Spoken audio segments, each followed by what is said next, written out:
Welcome back to the Red Dice Diaries RPG podcast with John and Hannah. Hi. And today, in this monster episode, we're going to be talking about the Sons of Kyuss. And I've got that pronunciation from the Greyhawk Wiki, so if it's wrong, complain to them about it.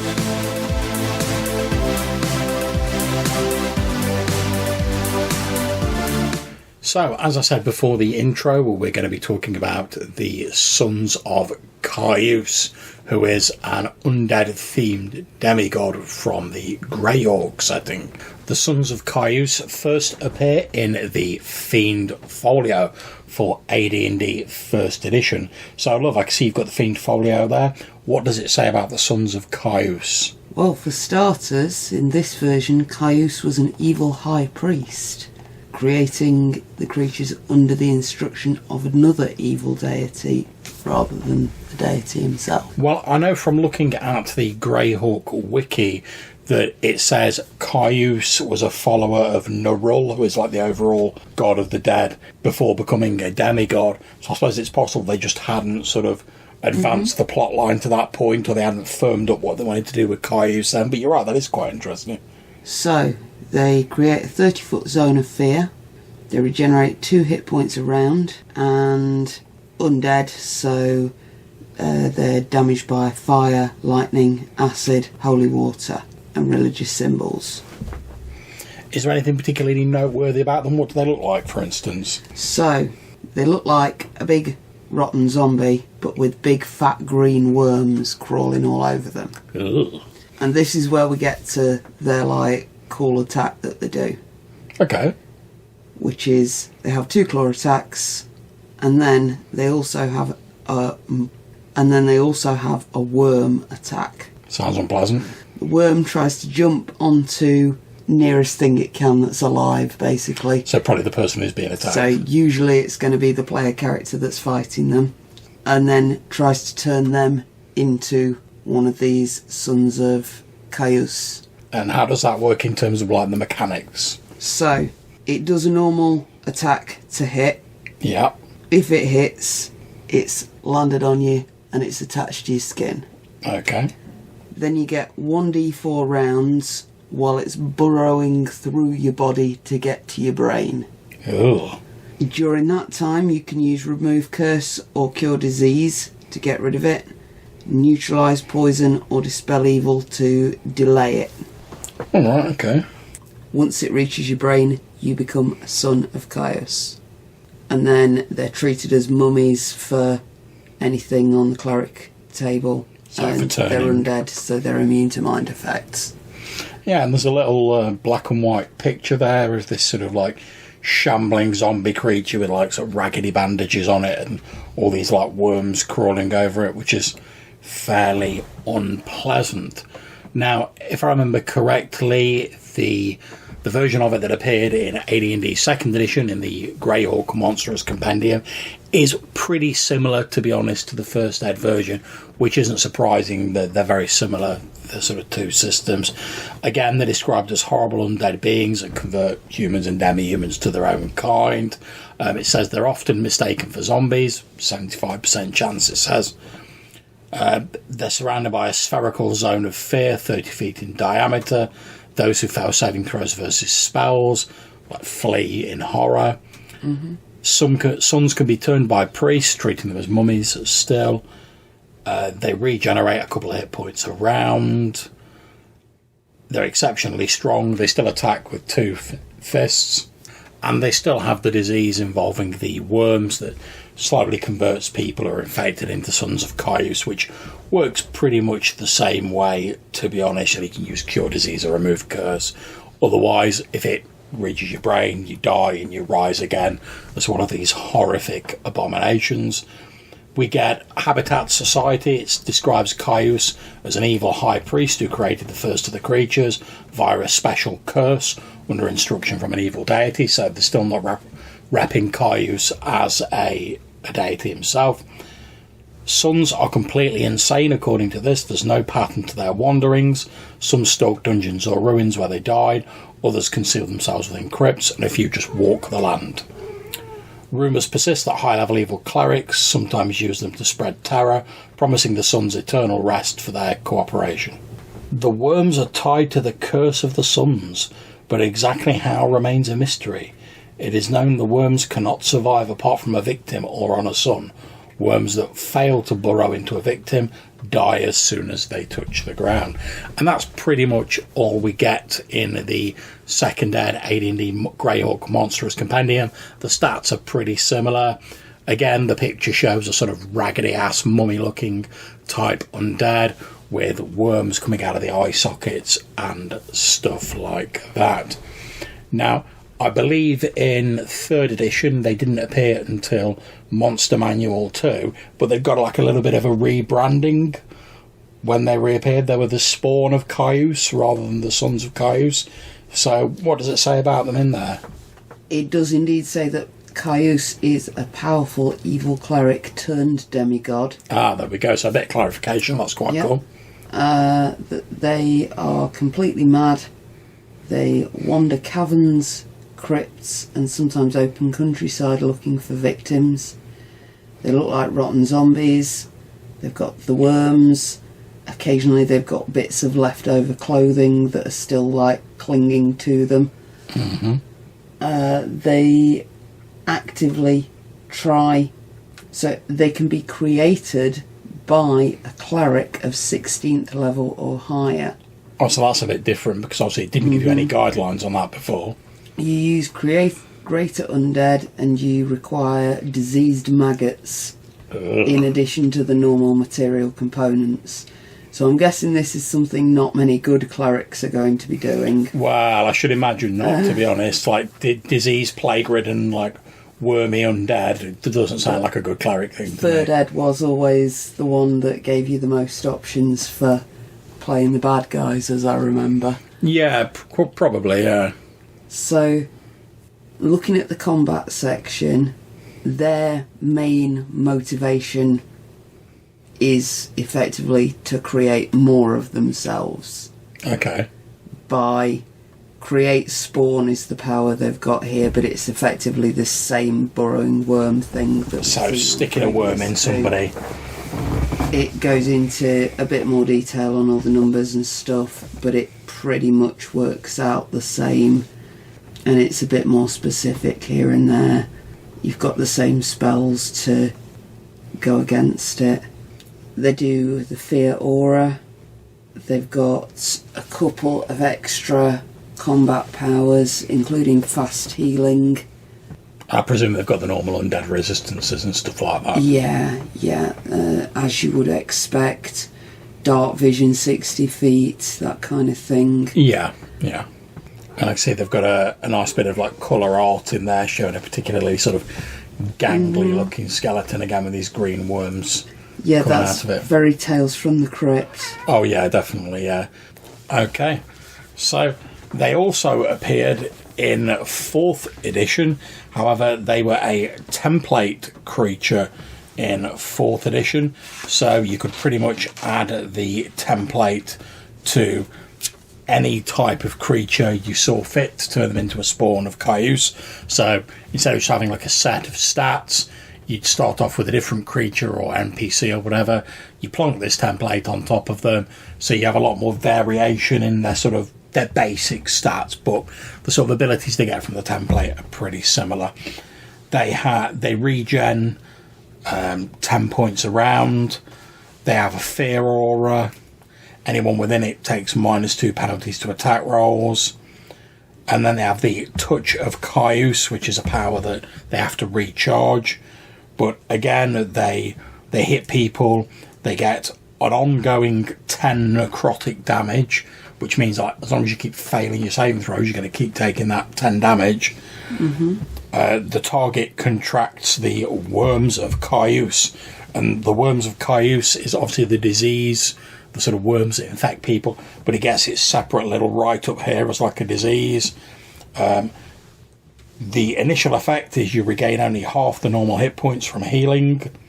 If it gets worse and goes into its final stage, you regain only half the normal hit points from healing. In addition, each time the afflicted creature fails to improve, It takes 5 necrotic damage that cannot be cured until the disease is removed. If the afflicted creature dies, it immediately arises as a level equivalent spawn of Kyuss. So, pretty similar, just varied slightly for the mechanics of 4th edition. Now, correct me if I'm wrong, because I might be misunderstanding this with the 4th edition one. Yeah. But the thing that it spawns into here needs to be level 11 to survive the process. Is that correct? It's weird because it seems to suggest that, however, the disease doesn't place any sort of strictures on that. So it does say a level 11 plus disease. I'm not really up on the 4th edition disease rules, to be perfectly honest, surprisingly enough. So maybe it adds 11 levels to you because it gives you all this gribbly stuff, but then, I don't know. I don't know, that seems a little bit steep for what they get from this. But, yeah, I'm afraid, as I say, I'm not really up on the 4th edition disease rules. So it just struck me that if they did need to be level 11 to survive the process, it'd give the creatures a lot more reason to go hunting player characters. Yeah. But also it'd explain why there's not just shed loads of them everywhere from them just going to villages and... Hey there, Future John here. I'm just looking up the disease rules for 4th edition, and the way it works in 4th edition is when you are exposed to a disease, you risk becoming infected. If you're infected, you suffer the initial effect of the disease, and you move down a disease track. So, effectively, each disease has 3 states arrayed on a row of effects called the disease's track. There's the initial effect, and then as the disease progresses, you get worse, moving along the track towards the final state. Or if you improve, you move up the track towards being fully recovered. When you're infected, you make an endurance check after each extended rest to see if you improve, worsen or maintain your current condition. A disease will specify 2 target endurance difficulty classes, a lower DC to maintain and a higher DC to improve. And it seems as though the levels that we were talking about on the disease are just there to sort of as an abstract measure of like how dangerous they are, rather than sort of being related to character levels, strictly speaking. I now return you to your regularly scheduled programme. So after 4th edition, I believe they appeared in Volo's Guide to Monsters in 5th edition. Again, still as the spawn of Kyuss rather than the sons of Kyuss. So what's 5th edition got to say about the unpleasant fellas? So, Kyuss was a high priest of Orcus who plundered corpses from the necropolis to create the first spawn of Kyuss. Even centuries after his death, his mad disciples continue performing the horrific rites he perfected. We've got the same basic setup: zombie creature, big green worms, carrying diseases, undead, so basic undead traits that you'd expect, and then the burrowing worm thing as an action here in 5th ed. Okay, so the burrowing worm ability in 5th edition, it says a worm launches from the spawn of Kyuss at one humanoid that the spawn can see within 10 feet of it. The worm latches onto the target's skin unless they can make a DC 11 Dex saving throw. The worm is a tiny undead with AC 6, 1 hit point and a 2 in every ability score. Often it has a speed of 1 foot. Whilst on a target's skin, it can be killed by normal means or scraped off using an action. The spawn can use this action to launch a scraped off worm at a humanoid it can see within 10 feet of the worm. Right, so the spawn literally has to like spend an action to like one of these worms off itself and like lob it at somebody rather than just like beating him with its fists. Otherwise, the worm burrows under the target's skin at the end of the target's next turn, dealing 1 damage to it. At the end of each of its turns thereafter, the target takes 7 or 2d6 necrotic damage per worm infesting it, maximum 10d6. A worm-infested target dies if it drops to 0 hit points, then rises 10 minutes later as a spawn of Kyuss. If a worm-infested creature is targeted by an effect that cures disease or removes a curse, all the worms infesting it wither away. Right, so what was confusing me here was the actual attack was a normal attack on the other one, and then it takes this many rounds to affect you, and whatever.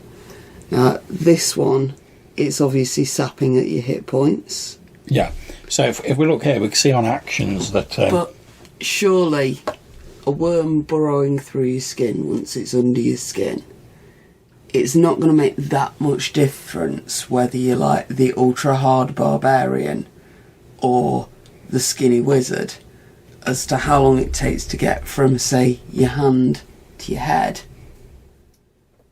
and burrow into your brain. I don't see why the barbarian should get more rounds for that to happen, because that's effectively what happens there, isn't it? Well, I think, as is often the case with D&D, there's a certain level of abstraction involved, because strangely enough, D&D doesn't include like a sort of detailed system to measure the progression of things through your body. But as we're saying, if you look at the spawn of Kyuss here, the multi-attack feat means they make 2 attacks with the claws, and they can also use burrowing worms, so they get 2 attacks with the claws, then they peel off one of these worms, lob it at someone, and it infects them.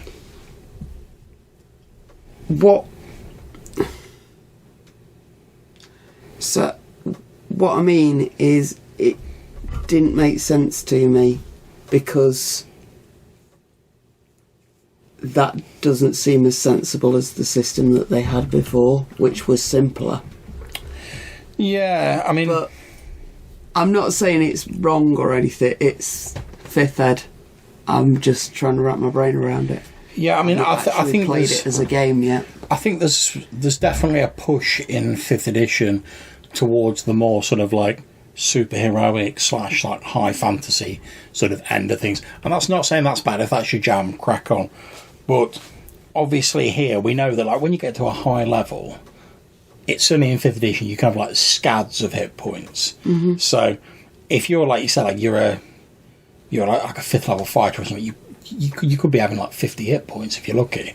So this creature like taking like an average of like 7 damage on you a round, you still got like a good like 5-6 rounds to like get any of these spells cast on you, get rid of the creature, etc.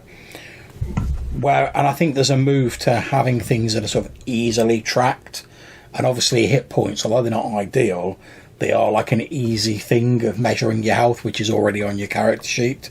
So you can look at your character sheet and go, oh, I've only got 3 hit points left, I'm taking 7 around.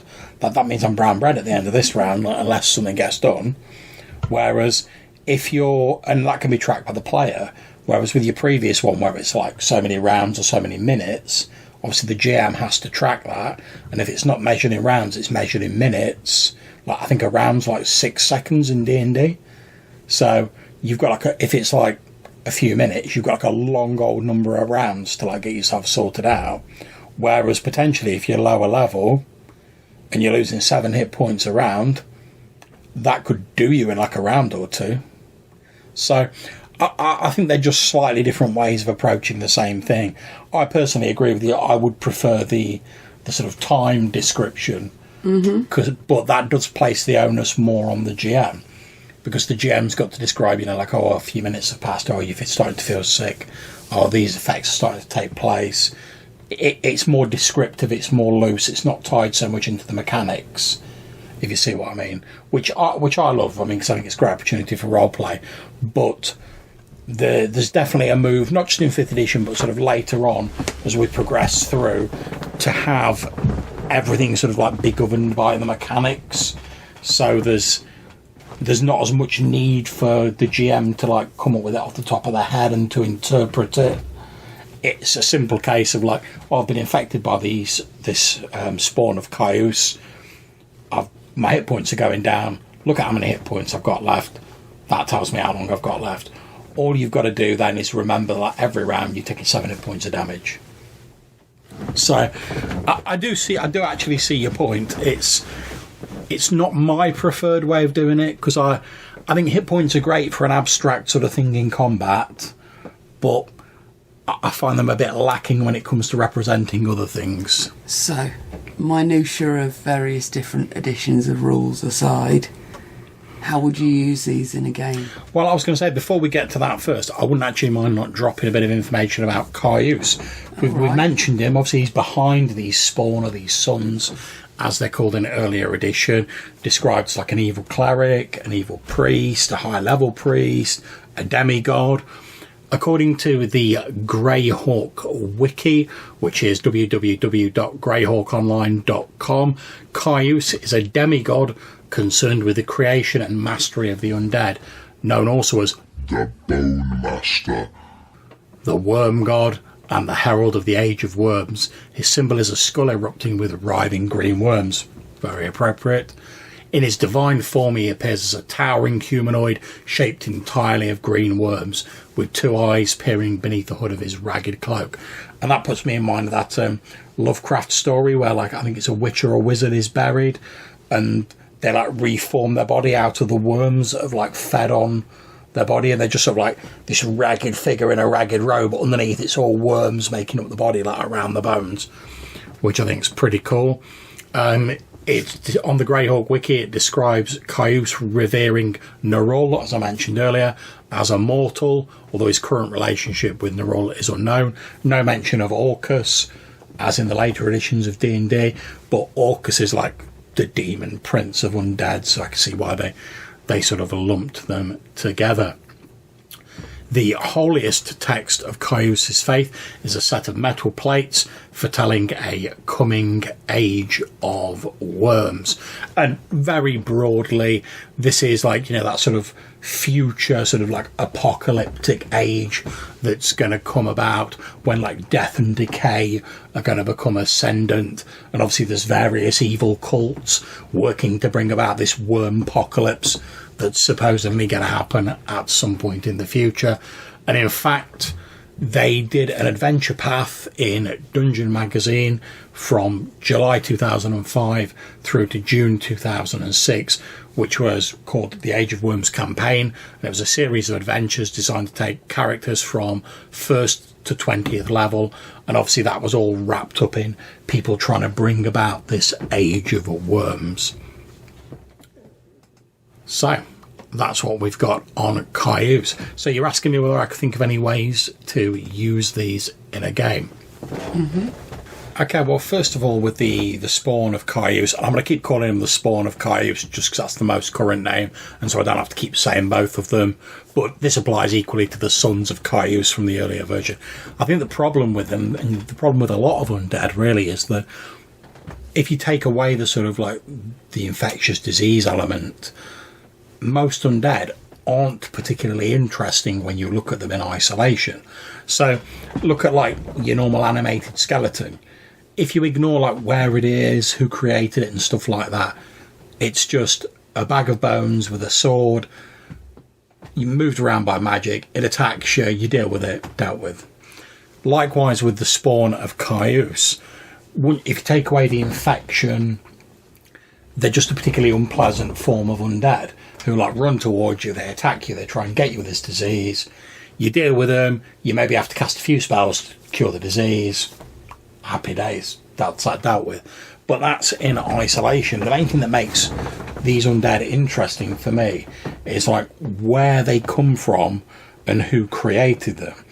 And obviously we've found that in later editions where they've gone from things that only a demigod or like a really high sort of like uber cleric can make to any high level like evil cleric with the right spells can potentially knock these creatures up. And it's implied in on sort of like the Greyhawk wiki and the Age of Worms stuff that they sort of act as proxies for Kyuss, whose eventual aim is to bring about this Age of Worms, this sort of Age of Decay and Death. So I find it interesting to think of, well, if they are proxies for this demigod, does he actively like seed this information out there about how to make them so that like evil clerics will stumble across it and make some of these creatures? And when they're like pursuing whatever tasks evil clerics are set for them, because if you create undead, normally you can command them. Are they actually working towards the aims of Kyuss himself? Or is he just happy to sit back and let the evil clerics do their thing, knowing that like they're evil clerics, they're probably up to no good, and eventually it's all going to bring about this age of decay that I want. So it's that sort of background element that I find really interesting about them. And if you want to sort of pare it down a bit from the demigod scale, let's take it to the level of, there's an evil cleric, he's made some of these spawn of Kyuss and he's sent them out. Who is that evil cleric, and what made him decide that, oh, I know what the best thing is to accomplish my goals, is to make some undead that can infect people with worms and turn them into more undead filled with worms. It's a very sort of specific type of undead, and obviously it has that whole create, spawn and turn other people into undead, which is a fairly horrifying ability when you actually think about it, especially in this case, because it's not like a vampire. You know, they drain someone's blood, they rise after a few days as a vampire spawn under the control of their master. In this case, it's a parasite represented using the disease mechanics that literally sort of worms its way, no pun intended, into your body, makes its way to your brain, like the centre of your being, kills you, and then you don't even get to like rest afterwards when you're dead, which most of us would hope we'd be sort of resting peacefully when we're dead. But no, that's not the case. You're resurrected as one of these creatures. And I can see why they've used the disease rules, because it does work very much like a disease. You know, one person gets infected, they pass it on to some other people, they get infected, they pass it on to some more people.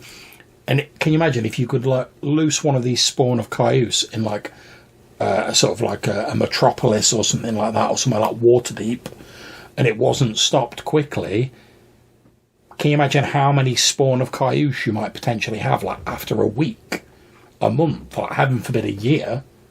So I think you could definitely use these as like a sort of an analogy for a disease or a plague or something like that in your games if you wanted to, and you didn't think it was a bit too much on the nose given what's going on in the real world at the minute.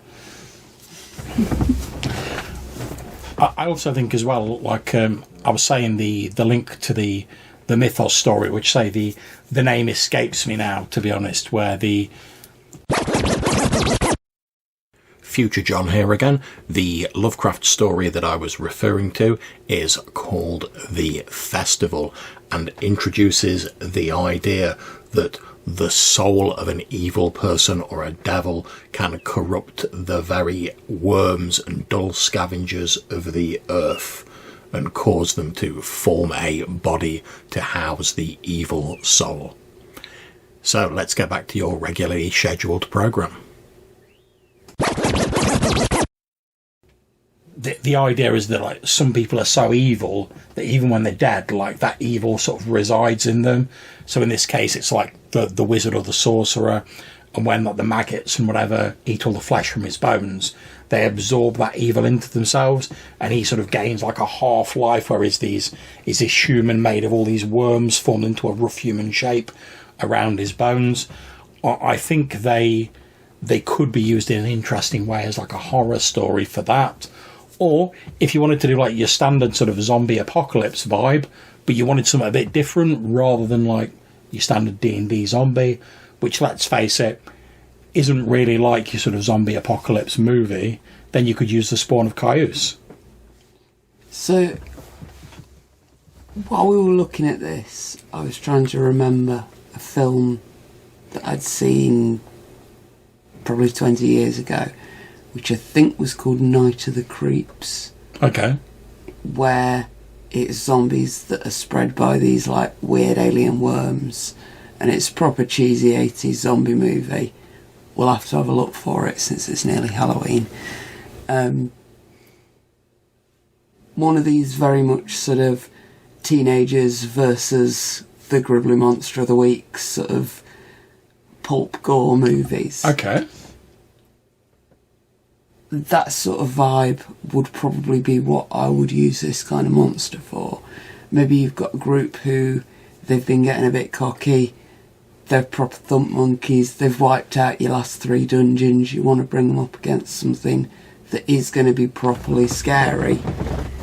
So you put them in a fairly isolated area with a few NPCs. Yeah. And one of these monsters. And at first they're going to think, zombies, no problem. And then they're going to get into a combat with one of these things. And then they're going to have 4 rounds or one of them's gone. Yes, yeah.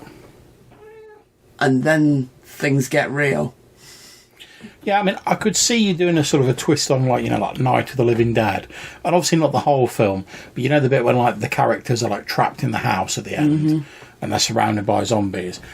I could see maybe not, and it's like, I think, is it a young girl who's, like, infected and goes on to infect her mum and it spirals out of control. But I could see, like, maybe if you're in, like, if you don't want to use loads of them, like a big swarm, maybe, like, you're at an isolated farmstead or whatever, or a small hamlet, there's no help for miles around, you maybe, like, one of the people in the village, you're staying in, like, this little hamlet or whatever, one of the people in the village is ill, maybe the villagers say, like, oh, can you come and have a look, see if there's anything you could do, or, like, our local herbalist can't do anything. And whilst that guy, by the time they get there, maybe the guy's already died, but he rises up again as one of these spawn of crows, maybe infects 1 or 2 of the other people. And then you could play out a whole sort of like almost like a sort of a secret spy style story where, like, you never know, like, who's infected. See, the infection's so quick that I don't think you could make it work like that. Yeah, I think you'd have to stretch it out a bit if you're going to do that. I think that you could get a lot of mileage out of the horror element of having one of the player characters walking around with big green worms falling out of their face, while the rest of the player characters still have to fight that stuff. Yeah. And know that it could happen to their characters as well at any moment. That's a pretty scary, horrific idea if you played it right. And if not, you could play it to be sort of more of the, like, Evil Dead gore factor, if that's more the taste of your group. Yeah, I mean, I think as well, I mean, if we take it, I mean, we're talking about sort of like different ways you could use it there and some great ideas there, but I think as well, if we sort of pared it back down to, like, the basic, like, old school, like, dungeon crawling style of D&D, it seems very much to me like this monster's designed to be another one of, like, I've referred to them as far as, like, trap monsters, where it's like, oh, it looks like a normal monster, but, oh, here's the twist, here's the trap. And in this one, they're clearly designed, I mean, the rules even say in, like, Second Ed, they're designed to look like zombies. They're designed to trick the player characters into thinking, oh, it's just some zombies, we're Billy Biggins, we'll, like, get our weapons out and we'll deal with them. But it's that trap of, like, oh no, it's not just zombies. Maybe the fighter who's, like, all, like, cocksure of himself and just, like, runs in, he's probably the one who's going to get infected. So, which it seems to, and I don't say trap as in, like, oh, it's designed to, like, unfairly take advantage of the player characters. It seems to me like it's designed to encourage the sort of behaviour that works well in a dungeon crawl setting, because you're encouraged, be cautious, get your 10-foot pole, be checking the walls for traps and stuff like that. Don't just go belting down the corridor. There might be a gelatinous cube there, or a trap, or hidden monsters, or anything like that. And this monster seems to encapsulate some of that idea.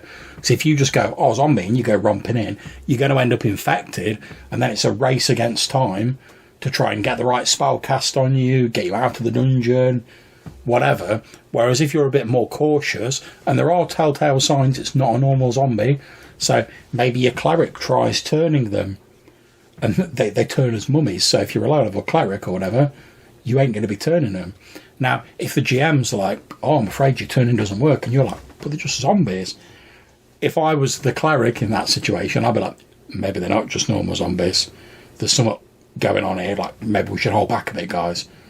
There's also visual clues with, like, the green worms on them and stuff like that, because they're described as, like, these fat sort of green worms, so they obviously don't just look like your normal, like, maggots that might be on, your standard zombie. So for me, it seems like it's a monster designed to like punish you if you just rush in, but also to reward you if you're displaying appropriate care and attention to the descriptions. But obviously the GM's got to describe them adequately in order for you to take advantage of that. I think if it was just, they were just described purely as zombies and you go romping in and then you get infected or whatever, I could see people not being too happy about that.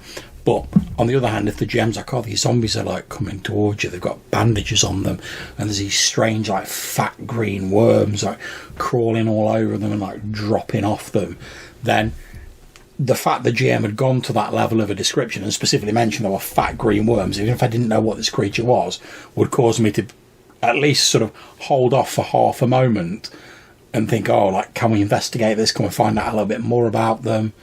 What do we know about this location that might tell us a bit more about it? Which I think is sort of like, it really reinforces that ethos of like the old school sort of D&D dungeon crawl. Very much. Okay, well, that's been our episode on the Sons or the Spawn of Kyuss. We hope you've enjoyed it. If you want to get in touch with us, perhaps tell us if you use this creature in your game, or suggest creatures you'd like to see in the future, or indeed any subjects for future episodes you'd like to see, then you can drop us a voicemail using SpeakPipe. There's a link in the description of this show, or you can send us an email to rddrpgpodcast@gmail.com.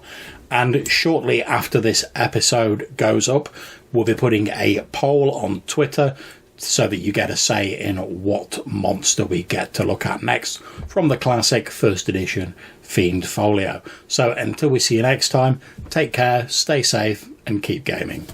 Bye. See you later.